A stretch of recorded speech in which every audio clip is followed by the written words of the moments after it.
Ito na yung huli na sasabihin ko sa inyo mga anak ni Nanay Nonay. At ito na rin yung huli na pakiusap ko sa inyo. Sana gawin nyo na ito.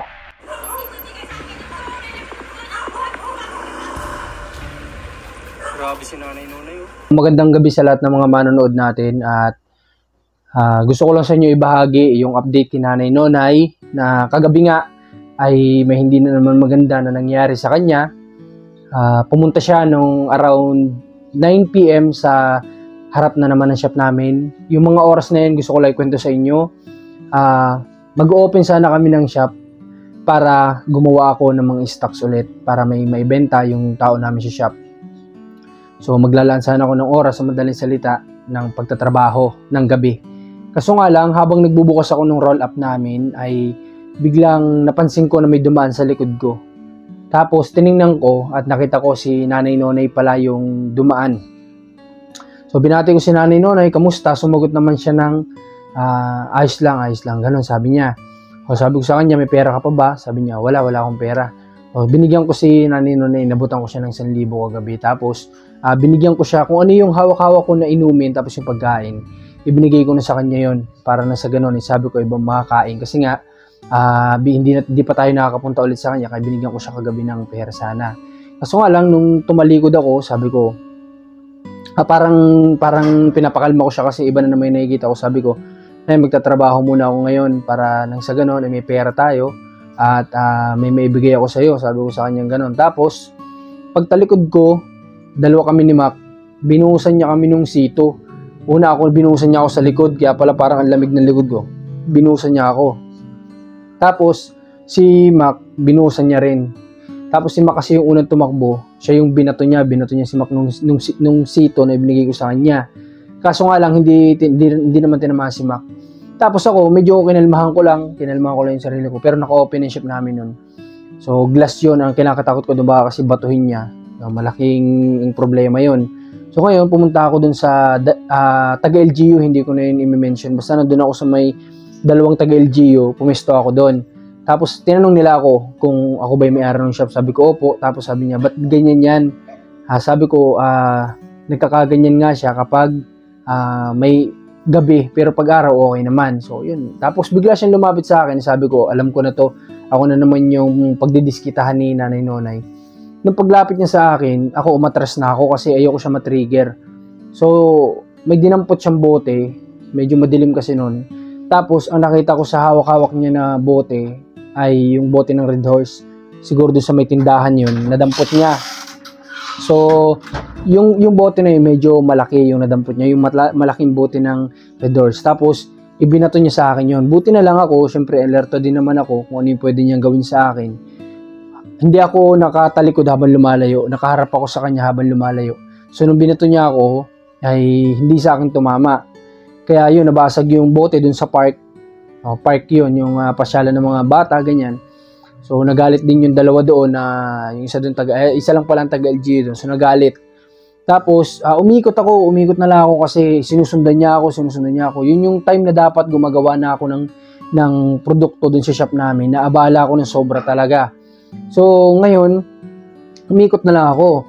Tapos, pinagmamasdan ko siya sa malayo. Napakadami ni Nanay Nonay. Hinarang ng mga motorista, mga nakamotorsiklo, hinarang niya lahat. At nakaganto siya, nakadipa siya ng ganyan. Sabi niya, sagasaan niyo na ako, ganyan, patayin niyo na ako. Yun yung mga words niya na naririnig ko kahit nasa malayo.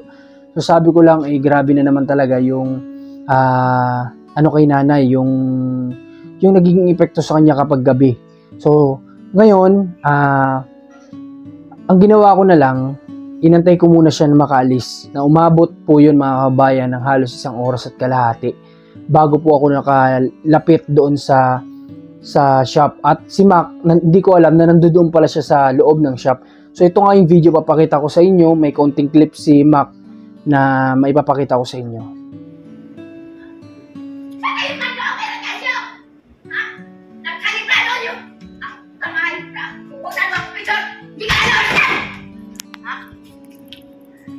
Tayan nga, nakita nyo na galit na galit si Nanay Nonay. Natutuwa pa naman ako kasi nakita ko siya nakapustura, nakapulbuhan yung mukha niya. Kaya sabi ko, akala ko nung una ay okay. Pero nung medyo tumatagal-tagal ng ilang minuto nga nahalata ko na nawala na naman siya sa sarili. At meron pa pala, yung nagtutumba-tumbahan siya na ginagawa niya dati, ginawa na naman niya yun kagabi.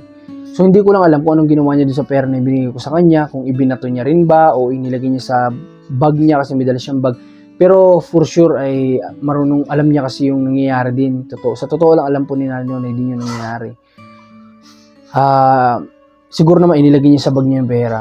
Bakit ko nasabing alam niya yung nangyayari? Sa totoo lang mga kabayan ay before kami umalis, bago pa yung nilabas kong video, ay nakausap ko din si Nanay. Bago ako umalis, binigyan ko siya ng pera. Bukod pa yung binigyan ko siya ng 500. Binigyan ko ulit siya bago kami umalis. At doon ko tinanong ulit siya, Nanay, alam mo ba, sagutin mo po ako ng totoo, alam mo ba talaga yung nangyayari nung sa shop, nung ginawa mo sa amin? Sabi niya, alam ko yun, yung sinapakita, ganito, ganyan. Ibig sabihin, alam niya talaga. Kaya sabi ko, alam ni Nanay yung nangyayari. Tapos, kagabi, hindi ko alam kung anong paraan yung gagawin ko para lang mapauwi ko siya, mga kabayan. So, ang ginawa ko kagabi ay pinupuntahan ko yung mga part na nakikita ko siya. So, kaso nga lang, baligtad na nangyayari. Imbis kami lumapit sa kanya, kami yung umaalis. Kasi nga, sinusugod niya kami, may hawak-hawak si Nanay Nonay na isang bagay na hindi ko alam kung ano yun. So, makikita nyo na sa video, yan, pakita ko muna sa inyo itong video na to. So, mga kabayan, medyo madilim na talaga itong video natin, pero nandito ako ngayon sa tricycle kasi nga, magagawa dapat ako ng cake sa shop namin ngayong gabi. Kasi nga, gusto kong magawa ng paninda doon. Kaso nga lang, habang binubuksan ko yung shop, ay dumaan si Nanay Nonay. Inabutan ko siya ng pera tapos ng pagkain. Kaso, nung nakatalikod ako, bigla niya sa aming ibinato nung anak ni Commander ng panganay si Mac. Binato niya kami nung inumin tapos nung hawak-hawak niya. Tapos alam ko na wala na naman sa wisyo. Tapos pumunta ako dun sa gilid tapos dun sa mga nagtatrabaho sa munisipyo. Tapos kumuha siya ng bote ng Red Horse. Tapos ibinato niya sa akin, buti na lang sala. So alam niyo naman, ang galing kami sa norte. So bago kami umalis, hindi namin ito nasikaso kasi busy ang sa pangangampanya ang mga tao. So hindi ko alam kung makikita niyo siya, pero dito pa rin ako kasi nga kung sino-sino na yung pinag-initan niya kanina, mga nakamotor, sigaw siya ng sigaw sa may harap ng shop. At ayun, papakita ko kung kita niyo. So ayun siya, yun. Nakaupo dyan sa may poste. Yun yung sa may harap ng shop namin. Kaya nakatambay siya, hindi umaalis.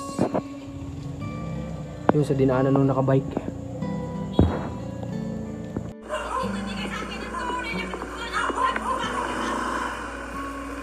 Grabe si Nanay Nonay, oh.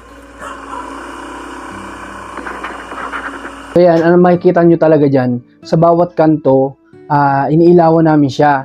Sabi ko, total, sumusunod siya sa atin, ang gawin natin, pasunod din natin si Nanay Nonay hanggang sa doon malapit sa pauwi sa kanya. At baka pag nakita niya doon, baka umuwi na. Kasi hindi ko siya pwedeng lapitan kasi matitrigger siya lalo.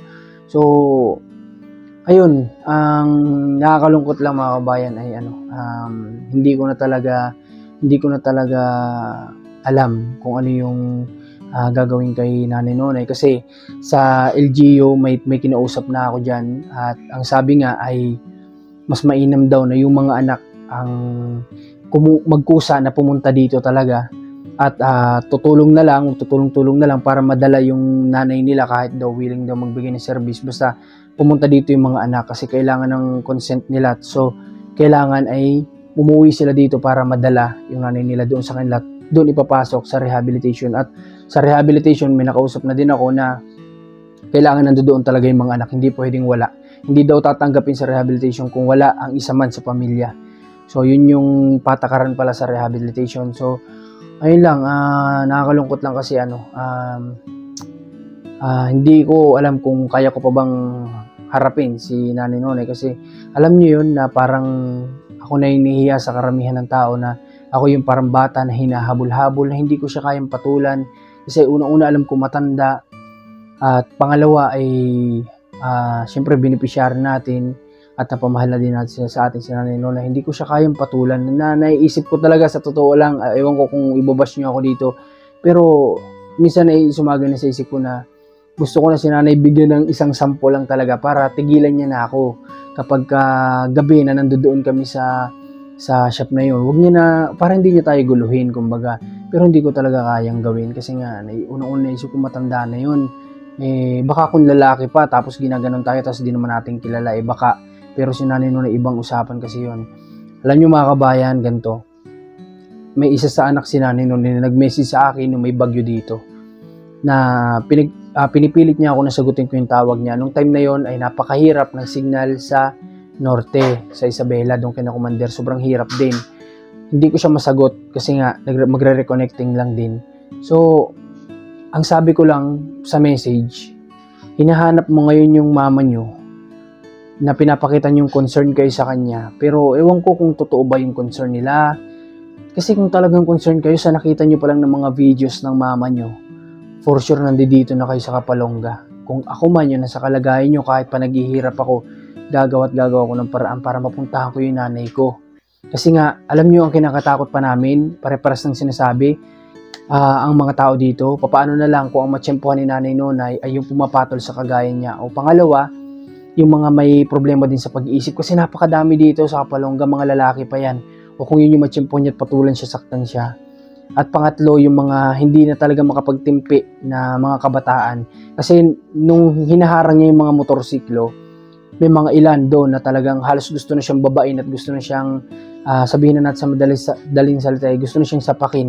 So yung nakita ko ngayon, gusto ko na sanang tumakbo papalapit, pero pinagmamasdan ko lang at umiwas na lang yung mga nagmumotorsiklo. So salamat pa din sa kanila at di nila sinaktan si Nanay Nonay. So ayun lang. Hindi rin kumbaga, hindi kasi taga dito si Nanay Nonay. Yan din yung sabi sa akin nung nakausap ko na tagal G, hindi kasi taga dito. So ang pinakang best daw talaga, sana kung mapanood nyo ito sa huling pagkakataon, uwian nyo na po yung nanay nyo dito at isama na po ninyo diyan sa inyo. At makikipagtulungan kami na maipasok yung mama nyo sa rehabilitation para po hindi na ganito yung mama nyo kasi nananakit po yung nanay nyo na dito. Ako na nga lang, binato niya ako ng walang pakundangan ng bote ng Red Horse. Paano kung tinamaan ako nun sa ulo o sa parte ng katawan ko at nagka-problema, di ba? So, makakadisgrasya yung nanay nyo. Wala man akong gagawing action kasi alam ko naman yung sitwasyon ni Nanay Nonay kung nangyaring tinamaan ako. Wala naman akong kumbaga, patuloy ko kayong pag-iusapan na uwian nyo na yung nanay nyo dito at kuhain ninyo. Yun lang yung magagawa ko.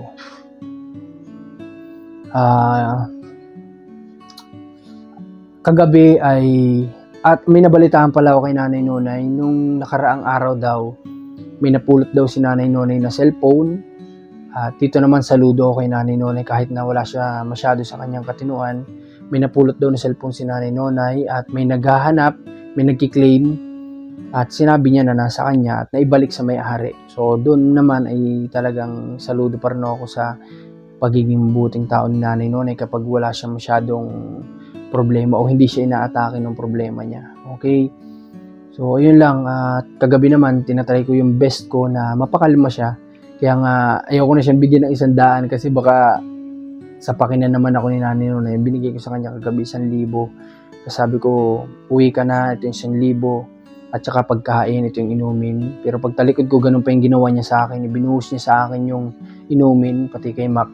At di lang yun nga, binato pa niya ako ng bote ng inumin na kumalat doon sa park, yung lahat ng bubog. Iniisip ko pa nga, dahil bata kagabi, buti na lang, nakita din naman nila yung pangyari. Nagsisiiwas na lang sila doon sa inabot na may mga bubog doon kasi madilim doon, baka masugatan lang sila. So, yun lang mga kabayan. Muli, pakishare po itong video na ito. Tulungan niyo ako. Sana kayong mga anak ni Nanay Nonay, huwag nyo nang taisin yung nanay nyo. Alam ko, naintindihan ko na kayo kung bakit natatakot kayo na kupkupin siya. Dahil ganito pala yung ugali niya o ganito yung naging problema ng mama nyo kapag gabi. Lalo-lalo na kapag matutulog kayo, may mga anak kayo, baka kung anong gawin niya. Naisip ko na rin to. Alam ko, ito yung isa sa ayaw nyo. O baka sunugin yung bahay ninyo.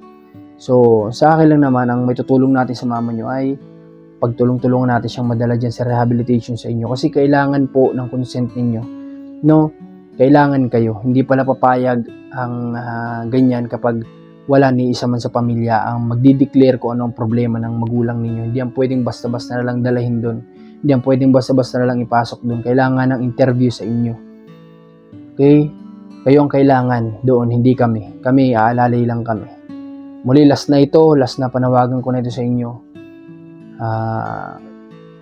Ito na yung huli. Ito na yung huli na sasabihin ko sa inyo mga anak ni Nanay Nonay. At ito na rin yung huli na pakiusap po sa inyo.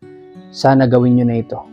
Muli, maraming salamat po. Marcos TV Channel, Commander Marcos, Rans TV. Supportan yung team namin. Pagpalain kayo nawa ng Panginoon. Bago matapos ang video na ito, gusto kong shoutout si Ninang Adeliuso, Ninang Adelina, anonymous sponsors, kay Tita Grace, kay Tita V. Yun na lang. So, maraming salamat sa inyo at sa lahat ng patuloy na tumutulong. Kay Ninang Lon, shoutout din. God bless po sa lahat. Pag-iingatan kayo ng Panginoon. God bless.